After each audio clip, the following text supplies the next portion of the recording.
The Chargers may not have the playoffs to play for at this point, but the rest of the games this season are still very important. And the way we're looking at it is the 2024 auditions for this team start now. You are Locked On Chargers, your daily podcast on the Los Angeles Chargers, part of the Locked On Podcast Network, your team every day.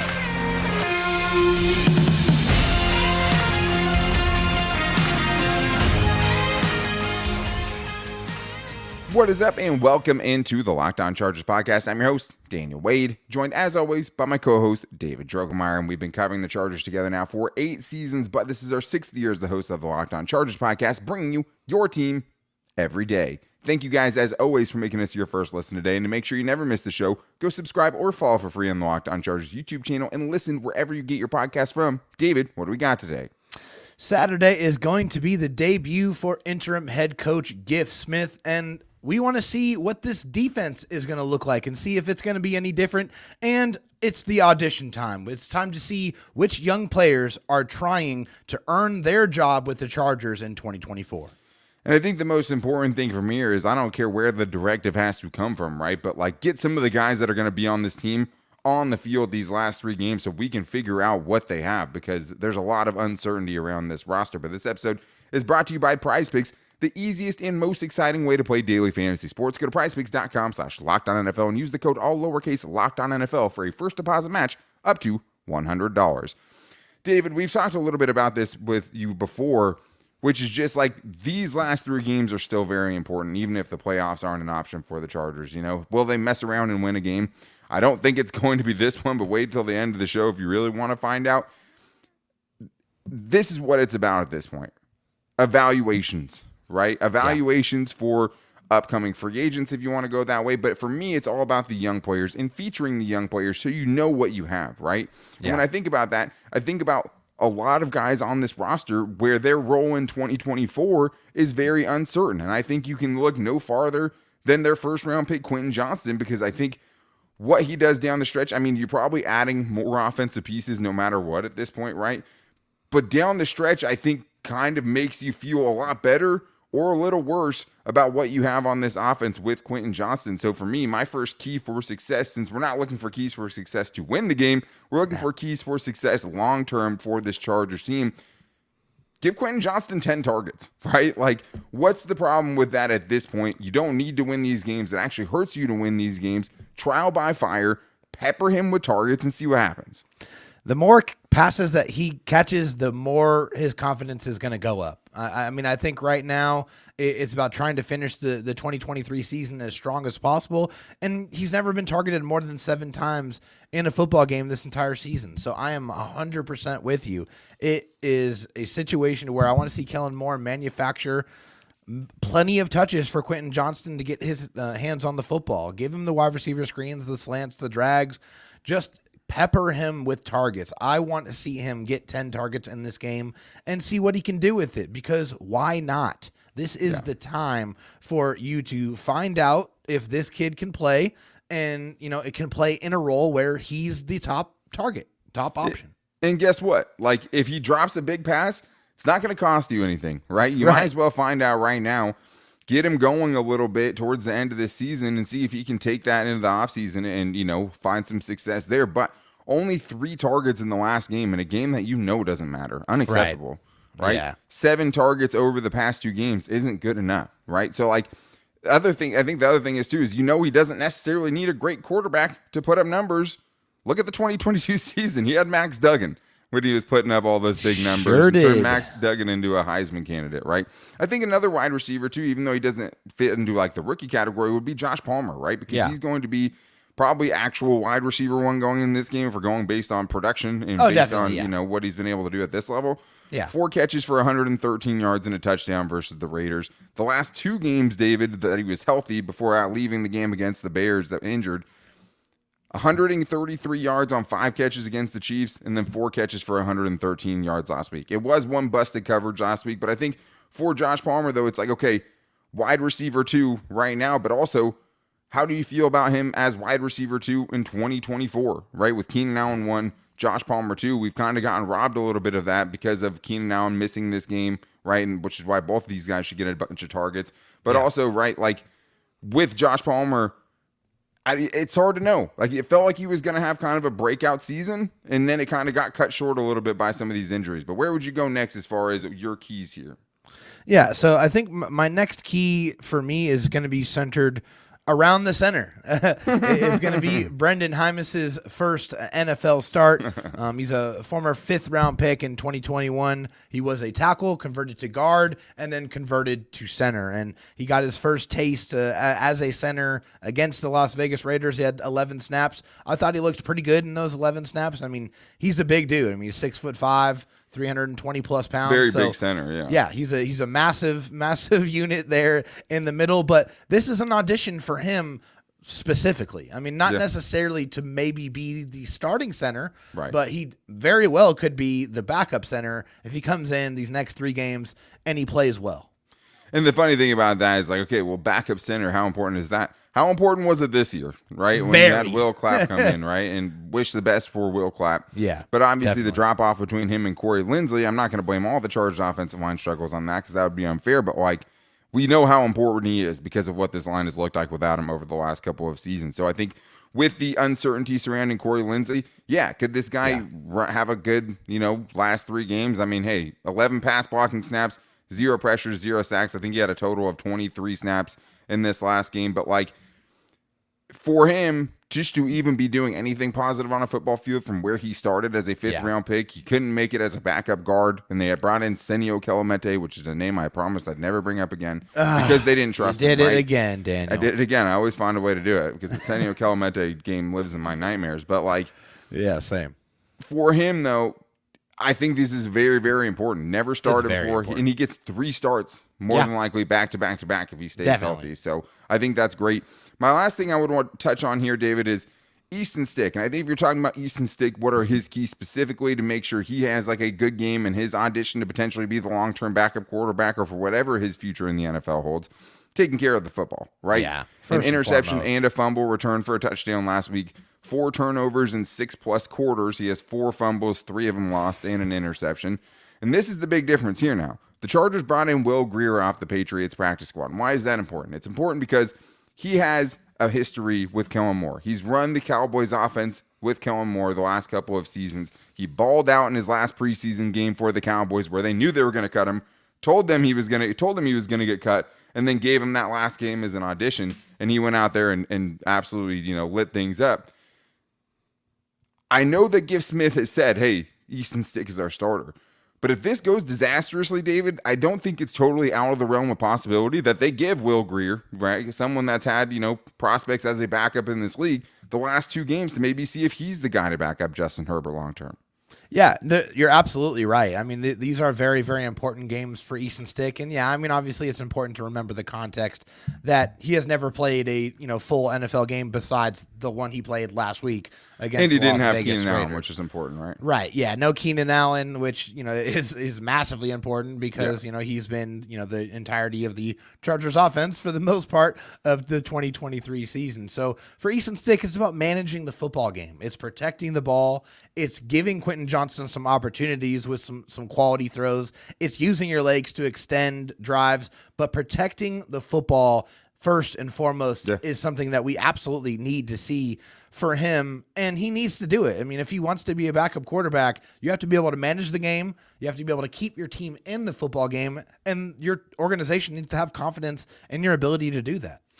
That's the thing. When you're a backup, it's a different set of rules than when you're the starter, right? When you're a backup, it's just don't lose us the game, right? Don't do the costly mistakes because, let's be honest, he's had 4 really good drives, 3 if you don't count the busted coverage, long touchdown, right, from last week. But, 4 touchdown drives he's put together in 2 weeks. A lot of backups doing a lot less. An excellent deep ball to Quentin Johnston. Yeah. Exactly. A lot of backups around the league, and we've seen a ton of them this year, have looked a lot worse than Easton Stick has. The biggest thing, though, and the one thing that's going to, potentially deter this team from keeping him long term is just the catastrophic turnovers, the pocket awareness, things like that. And also, if he wants to set himself apart, use your legs. That's probably one of the biggest advantages he has over Will Grier. Only 2 rushes for 11 yards over the last 1.5 games, really, for Easton Stick. But what about the defense? For me, It's about more young players getting some time, and I don't care where the directive comes from. These guys need to get on the field. And it would also be great to see Tuli pick things up at the end of the season after having a little bit of a lull. We're going to get into that coming up right after this.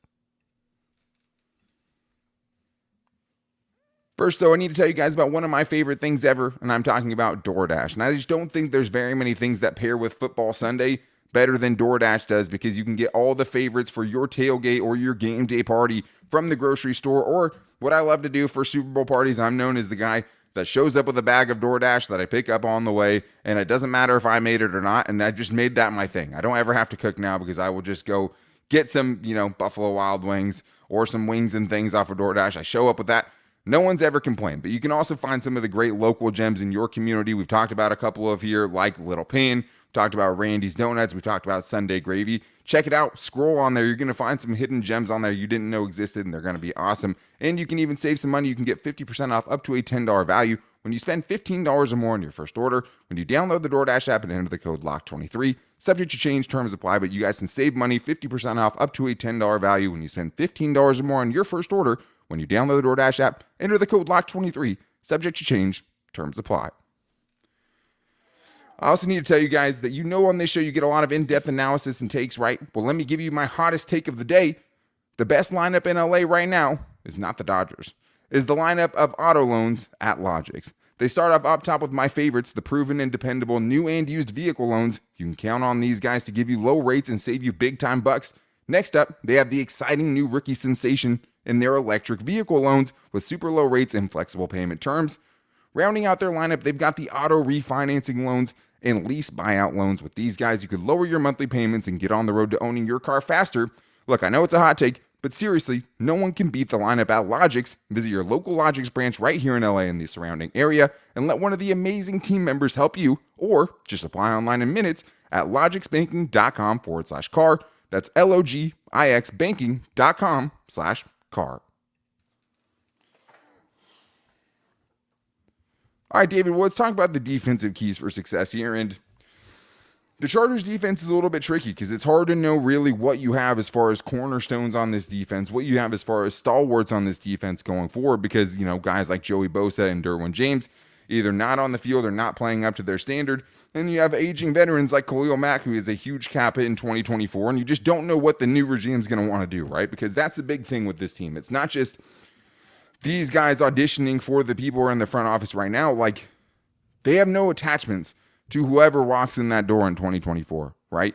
These guys do not have guys who drafted them. I mean, some of them I'm sure will still be there, but like this coaching staff, this next regime that comes in is going to get the guys that fit them best, right? The best thing these defensive players can do is kind of trans scheme and show a lot of different things on tape. Like this tape for these young players, when they decide, hey, what are the focal points that we need to add to this team going forward?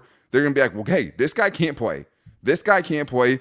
Look what this dude did the last couple of games of the season, right? There may be something in there. Let's keep him around, see what he's got. So I think there's a lot of that going around these last three games, part of why these games are so important. So, David, when you're talking about your defensive keys for success in a game the Chargers don't want to win, what are your long-term keys you're trying to see here? Yeah, so one of the long-term keys on defense that I am looking forward to seeing in this one is a guy who has missed a lot of time this year. He's a guy that's been on the illness list for the Chargers for a large part of this season, but he is off of the injury report, and he should be playing on Saturday, and that is safety JT Woods. I want to see JT Woods playing some deep safety, and there's a good matchup to potentially get some interceptions in this one because Josh Allen likes to throw interceptions. He's thrown 14 of those interceptions. I don't think he likes doing it, but this season. I mean, he's very good at it. I mean, I think it's just something that it's just a part of his game. You look, Josh Allen's one of the most physical quarterbacks in the league, has a big arm, but he trusts that big arm, and he likes to get the big play. So he puts the ball in harm's way, and I want to see JT Woods out there roaming around in the deep part of the field, and I want to see those instincts that I saw in college from him, and I want to see that finally translate to the NFL level. He should be healthy. I want to see him go out there and make some plays.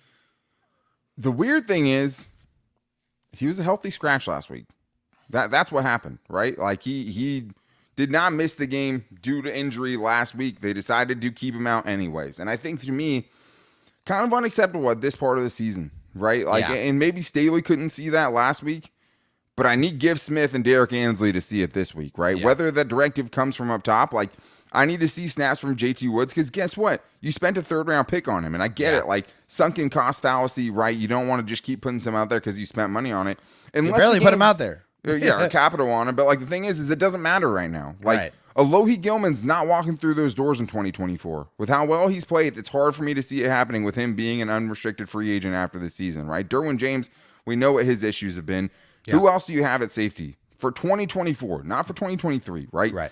Let him get out there. Let him make the mistakes. At the very least, you get him invaluable experience for a guy who's barely played at all in 2023. And I'd say the same thing for Deion Henley, right? Like, Kenneth Murray's not coming back in 2024. No. Eric Kendricks likely cut candidate in 2024. Very like much these so. are all very, very possible things. And you have, Nick Neiman and Deion Henley who are getting no snaps defensively.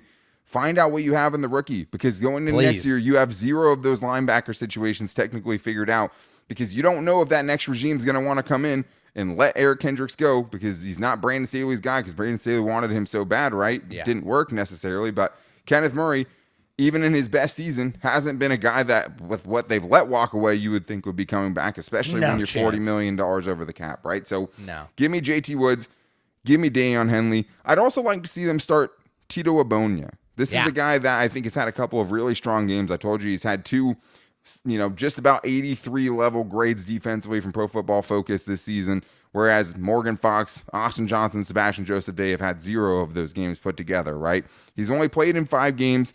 In 2 of those games, he's played really, really well. Derek Ansley said there would be personnel changes. He missed the last game with a knee injury, totally off the injury report this week.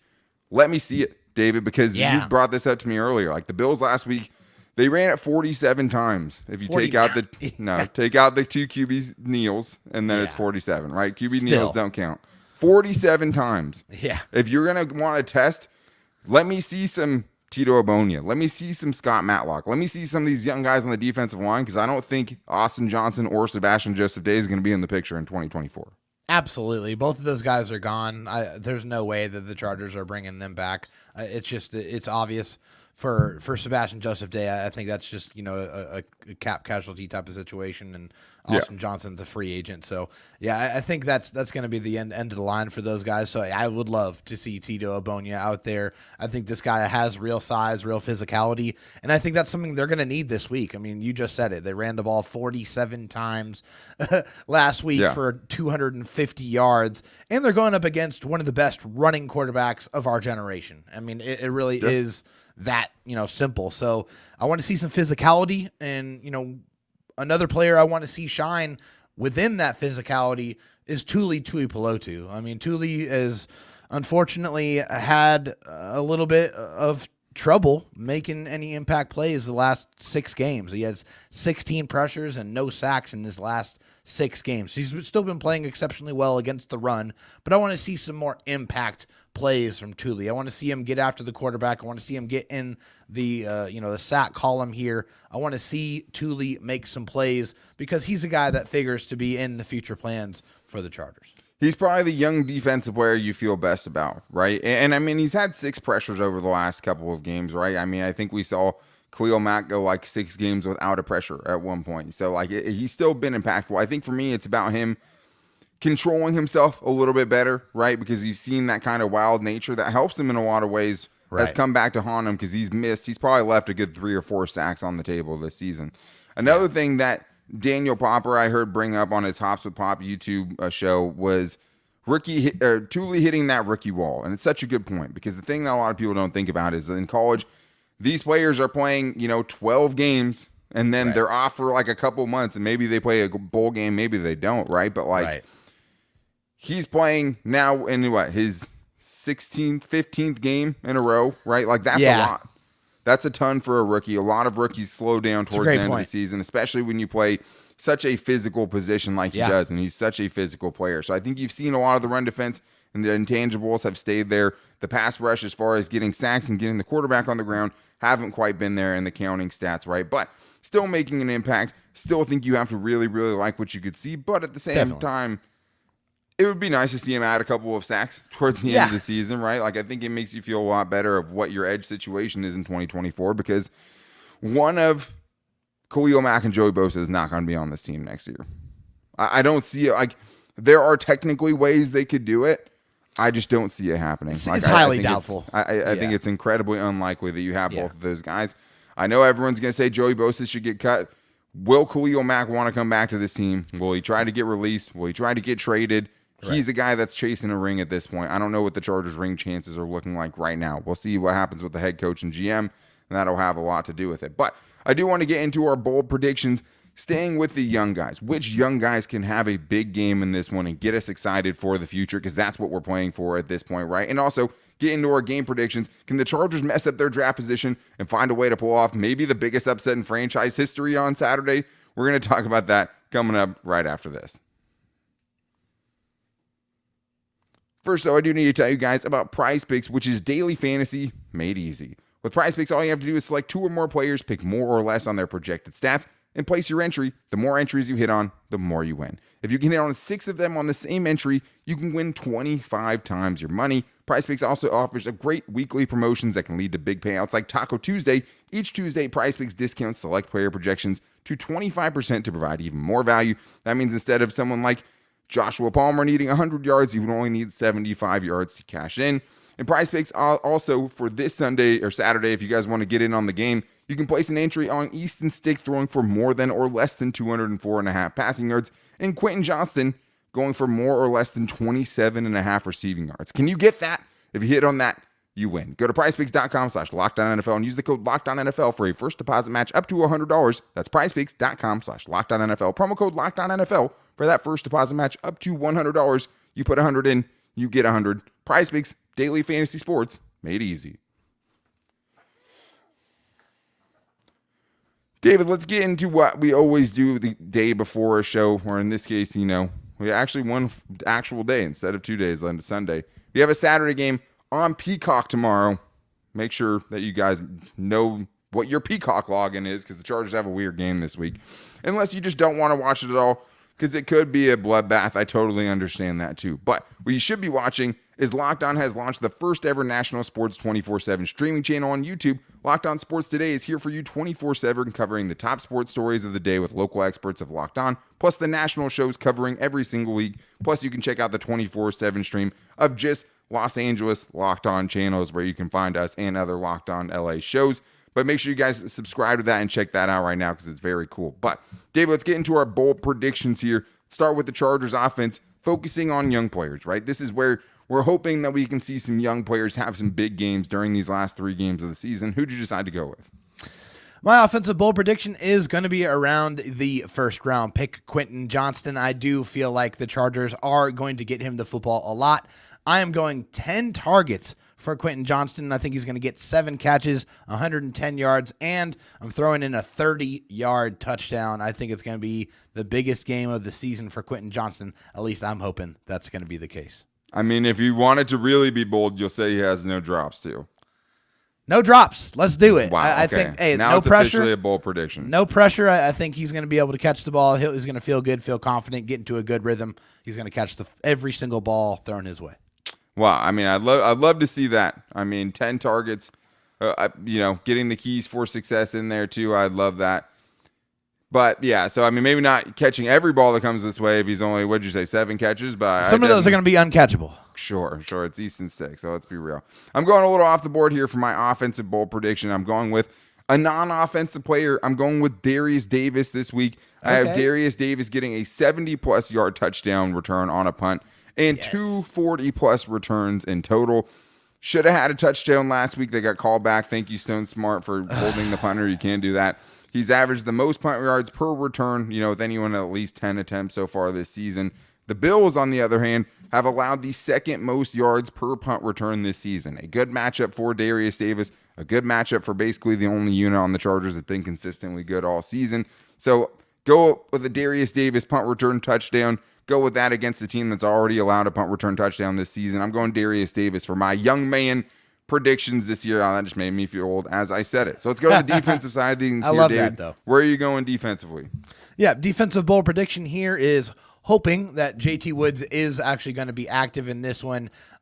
If he is, I expect him to be able to play that. It's even bolder if you go with someone that could not play, though, so I respect it. Absolutely. I do feel like they're going to give him a chance to go out there and play. They need to see what they have in him. He does have some real, instincts, some real ball skills. I want to see it on display, and I feel like we will see it. He's going to have an opportunity. Like I said before, Josh Allen has thrown 14 interceptions this year. I think JT Woods gets his hands on his first NFL interception. I'd love to see it, man. I mean, he led collegiate football in interceptions his final season, right? So we have seen him do it before. He had a ton of turnovers, and I think his athleticism and things like that led to a lot of that, right? You're talking about like a 4.3 type speed kind of guy. Yeah. The biggest thing is for JT Woods, can he show us that he can tackle, right? That was our biggest question going into the season. We thought he was going to play more. With 3 games left in his year 2 season, it still feels like that's the biggest question around him. So if you told me that JT Woods had 6 tackles and missed 0 tackles, I think that might be as bold as you can get. I'm going to go ready elsewhere. to go that bold. Yeah, he's not ready for that boldness yet. I'm going to Asante Samuel Jr., someone you went with a couple weeks ago. I'm going to say 2 interceptions and 1 pick six. And I'm saying that because it's hopeful, wishful thinking by me, right? Because what I desperately want to see down the stretch for Asante Samuel Jr. is to have things click and have him start making plays like this on a regular basis, right? He's going to have a lot of defensive snaps to work with over these last couple of games, you would think, right? So 2 interceptions would be great. He's CB1 going into next year. He's really the only CB that you feel like you know anything about going into 2024, and there's a lot of holes. Like, the last thing you could have is for him to not be good, right? And he's been up and down this season. Then you have 0 proven good corners going into 2024. Maybe he can show us something down the stretch. He still is a very young player. Getting a couple of picks in this one, I think, would go a long way for someone that is a very emotional player, right? Like, I think he feeds off playing well. Usually, if he starts a game pretty well, you'll see him make more plays in that game. So I'm saying 2 interceptions for Asante Samuel Jr. But let's get into our game predictions here, David, in a game that we don't want the Chargers to win, right? That's the big thing here. Is there any chance they pull off the upset on Saturday night? No Keenan Allen, no Justin Herbert, no chance. I'm sorry. I'd love to see it. Barely a chance with them, maybe, Yeah. I mean, a much better chance with them. Absolutely no chance without them. So I just want it to be somewhat competitive. I don't want to see another 40-plus point beatdown. Yeah, that'd be good.